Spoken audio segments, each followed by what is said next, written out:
O tema de hoje é: às vezes Deus permite que fiquemos sozinhos. O texto é Jó capítulo 14, versículos 7, 8, 9. Diz assim: porque há esperança para a árvore, pois mesmo cortada ainda se renovará, e não cessarão os seus rebentos. Versículo 8: se envelhecer na terra a sua raiz, e do chão morrer o seu tronco. Versículo 9: ao cheiro das águas brotará e dará ramos como a planta nova. Esse povo vai passar, estende na direção do mar, e aí a provisão vai acontecer. E quando Moisés ouviu essa palavra, ele se encheu de coragem, e aí ele se virou para o povo e disse: não temais, aquietai-vos e vede o livramento. Ele disse: o Senhor pelejará por vós, e vós vos calareis. Disse o Senhor a Moisés: por que clamas a mim? Diz aos filhos de Israel que marchem. E tu levanta o teu bordão, estende a mão sobre o mar e divide-o, para que os filhos de Israel passem pelo meio do mar em seco. Moisés não colocou o bastão na água, o bordão, ele só dá direção. O mar se abriu na direção do bordão. Deus mandou o livramento, mandou a provisão. E o povo estava reclamando, o povo estava com medo. Sabe por quê? Porque não sabia guerrear, não sabia nadar, não sabia nada. Era um mar agitado. Mas Deus deu a vitória. Deus deu a vitória. Árvore cortada. Não sabia o que fazer. A árvore estava cortada. Quando Moisés percebeu que não havia mais nada que pudesse fazer, Deus manifestou o seu poder e agiu de uma forma sobrenatural, e o povo passou pelo mar a pé enxuto, porque Deus é um Deus de milagres. Outro personagem bíblico tem por nome Elias. Foi profeta, mas ele viveu uma situação extrema da sua vida. Sentiu-se como uma árvore cortada. Ele, estando sem forças, ele pediu a morte, mas ele foi sustentado por Deus, recebendo do Senhor um novo propósito. Lá no livro de 1 Reis, no seu capítulo 19, no versículo 4, diz assim: ele mesmo, porém, se foi ao deserto. Elias, caminho de um dia. Elias caminhou um dia inteiro, em fuga, angustiado, com medo, desesperado, e se assentou debaixo de um zimbro e pediu para si a morte, e disse: basta, toma agora, ó Senhor, a minha alma, pois não sou melhor do que meus pais. Versículo 5: deitou-se e dormiu debaixo do zimbro. E eis que um anjo o tocou e lhe disse: levanta-te e come. Olhou, ele viu junto à cabeceira um pão cozido sobre pedras em brasa e uma botija de água. Comeu, bebeu e voltou a dormir. Voltou segunda vez o anjo do Senhor e tocou-lhe e lhe disse: levanta-te e come, porque o caminho te será sobremodo longo. Levantou-se, pois, comeu e bebeu, e com a força daquela comida caminhou 40 dias e 40 noites até Horebe, o monte de Deus. Só algumas coisas importantes para a gente analisar. Está no lugar extremo, não para de orar, não para de meditar. Quando aqui fala sobre pão e sobre água, fala sobre palavra no contexto de hoje, sobre oração. Não deixe de orar, não deixe de buscar, não deixe de meditar, pare de reclamar. Elias reclamou, deu sono e foi dormir. Desanimado. Quando a gente está desanimado, a gente só pensa em dormir. A gente só pensa em ficar deitado. Elias pediu a morte. Não dá mais para mim. E aí dormiu, estava cansado, sem motivação, sem perspectiva. Ele dormiu. E aí o anjo o despertou e disse: levanta, come.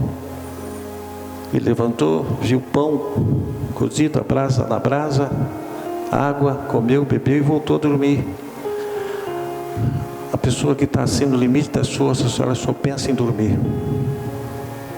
Quando você vê, fulano não sai da cama, você pode contar, está no limite das forças. E ele voltou a dormir. Dormiu. E o anjo levantou de novo e disse: Elias, levanta, come, porque a jornada vai ser longa. Você precisa comer e precisa beber. Ele comeu e bebeu. E a palavra de Deus diz que com a força daquela comida, tanto na primeira fase quanto na segunda, ele caminhou 40 dias e 40 noites. E foi até o monte Horeb. Deus te leva para longe, para você ter um encontro com Ele. Te leva para a situação de árvore cortada, para Deus mudar a sua história. Mesmo Elias estando no limite da sua exaustão, Deus o fortaleceu e renovou a sua missão. Quando ele estava lá na caverna, Deus se manifestou, houve vento forte, houve chuva, houve uma série de situações de uma brisa. E aí Deus perguntou: Elias, o que fazes aqui? Elias deu a sua justificativa. A gente é cheio de justificativa, gente. É como se Deus não soubesse de nada. A gente faz uma justificativa para simplesmente aliviar aquilo que a gente está passando, que a gente está vivendo. A gente justifica. Mas Deus olhou para ele e disse assim, no versículo 15: vai e volta o teu caminho para o deserto de Damasco, e chegando lá, unge a Azael. Nova missão para Elias: rei sobre a Síria. A Jeú, filho de Ninsi, ungirás rei sobre Israel. E também Eliseu, filho de Safate, e Abel, Meolá, ungirás profeta em teu lugar. Quem escapar à espada de Azael, Jeú matará. Quem escapar à espada de Jeú, Eliseu matará. Também conservei Israel para teu governo 7.000, todos os joelhos que não se dobraram a Baal, e toda boca que o não beijou. Elias foi ajustado. Tem coisas da nossa vida que a gente tem que ser ajustado. Deus quer ajustar o seu povo. Nós estamos vivendo um tempo tão difícil. A gente está vivendo uma inversão de valores. Hoje existem pregadores, líderes, popstar. O Senhor parece que ficou em segundo plano. Nós precisamos colocar Deus em primeiro lugar em todas as situações. É Ele quem fala, é Ele quem age, É Ele que manifesta o poder, é Ele quem perdoa, é Ele quem salva, é Ele que reveste autoridade e unção, é Ele que muda a história, é Ele que nos dá uma direção, é Ele que dá uma missão para a gente exercer, que a gente fica correndo atrás dessas coisas. Não. E aí a gente entra no limite das nossas forças. Aí, por que Deus permite?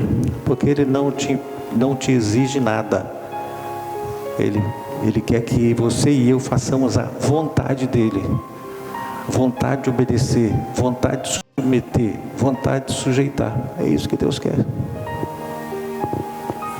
A Deus a quem servimos conhece o limite de nossas forças, e a sua palavra se cumpre quando Ele diz: não te deixarei, nem te desampararei.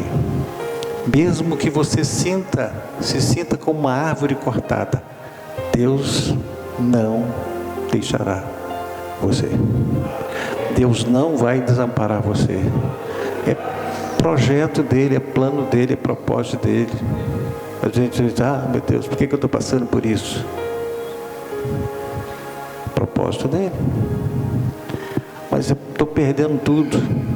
A árvore está sendo cortada, mas ela não vai secar, porque o brotar ao cheiro das águas vai dar ramos de novo, as coisas vão acontecer de novo. Mas você às vezes e eu às vezes passamos por momentos que nos sentimos como árvore cortada.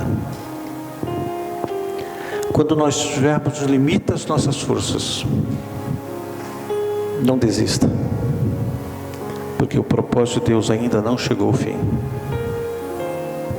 Elias pensou em desistir, diz: você ainda tem uma missão a fazer.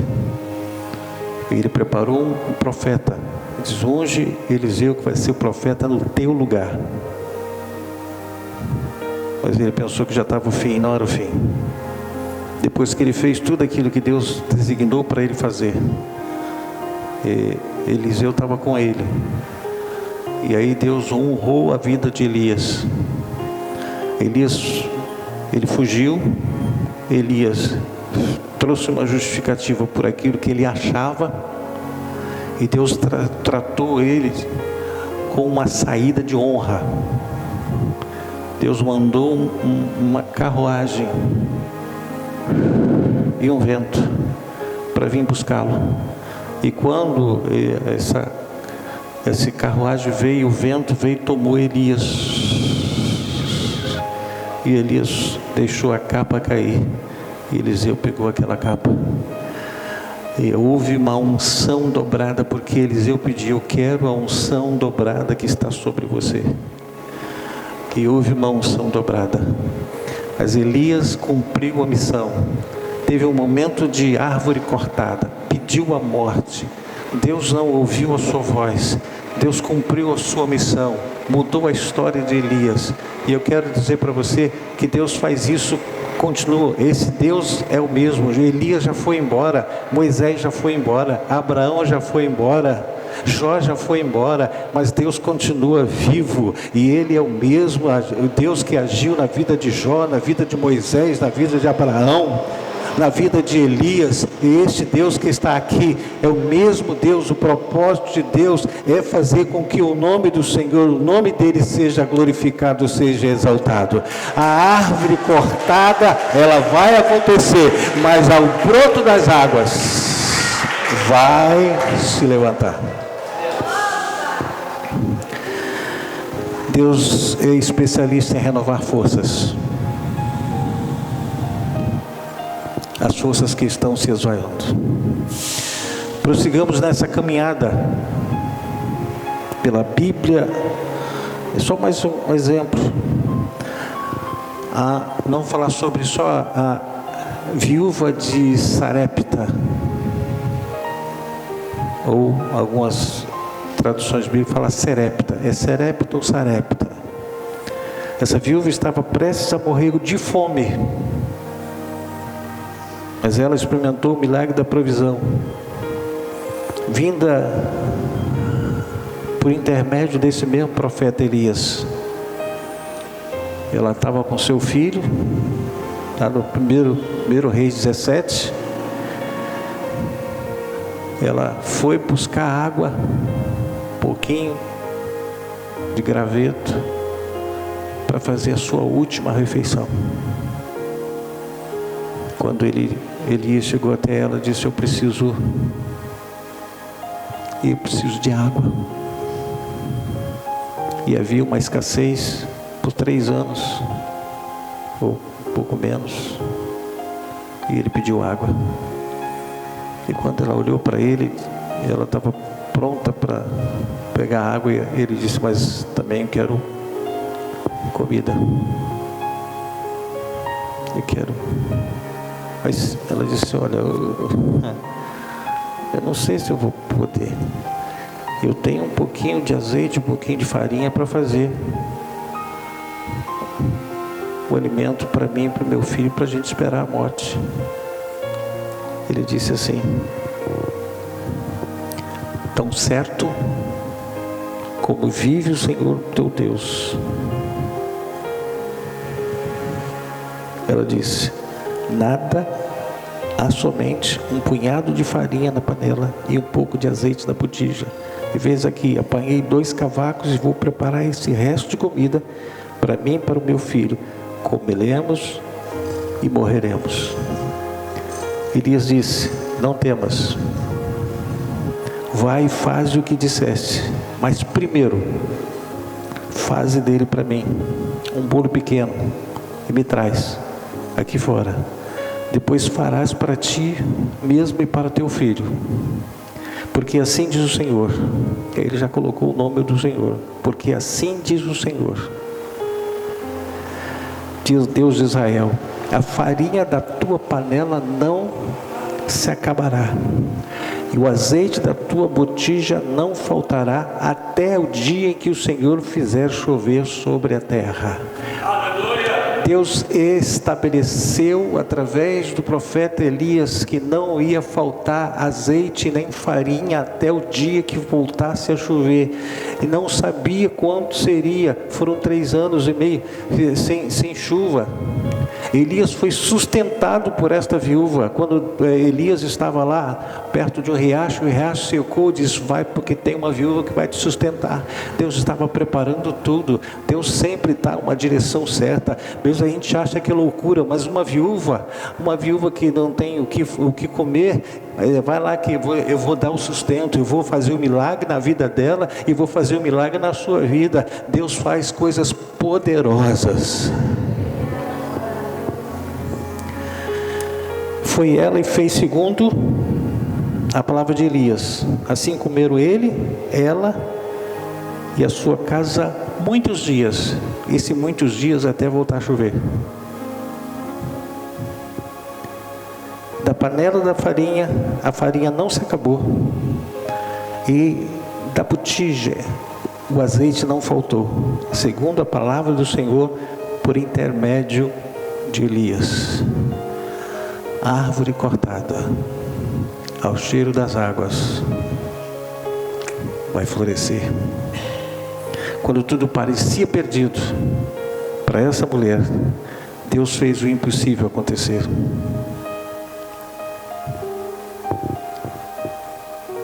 E uma segunda viúva, aí já no tempo de Jesus. Podemos ver a história de uma outra viúva, a viúva da cidade de Naim. Tem gente que acha que o marido dela chamava Naim. Naim era cidade, irmãos. Ela não tem nome. Ela era da cidade de Naim, que chorava pela morte do seu filho. Essa mulher pôde ver Jesus restaurando a vida do seu filho, quando tudo parecia perdido. Árvore cortada. Lucas 7, eu vou terminar. Em dia subsequente, dirigia-se Jesus a uma cidade chamada Naim, e iam com ele os seus discípulos e numerosa multidão.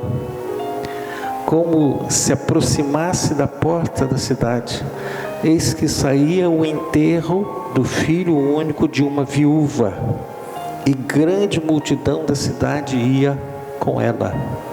Vendo-a, o Senhor se compadeceu dela. Ele disse: não chores. Como é que não chora? A perda de um filho. Como é que a gente não chora? E ele disse: não chores. Talvez ela não tenha entendido o que ele estava querendo dizer com isso. Talvez ela tenha olhado para o rosto dele e disse: mas como não vou chorar meu filho?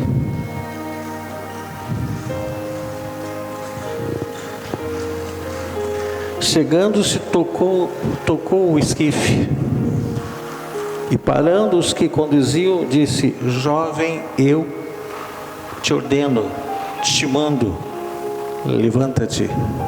Sentou-se o que estivera morto e passou a falar, e Jesus o restituiu à sua mãe.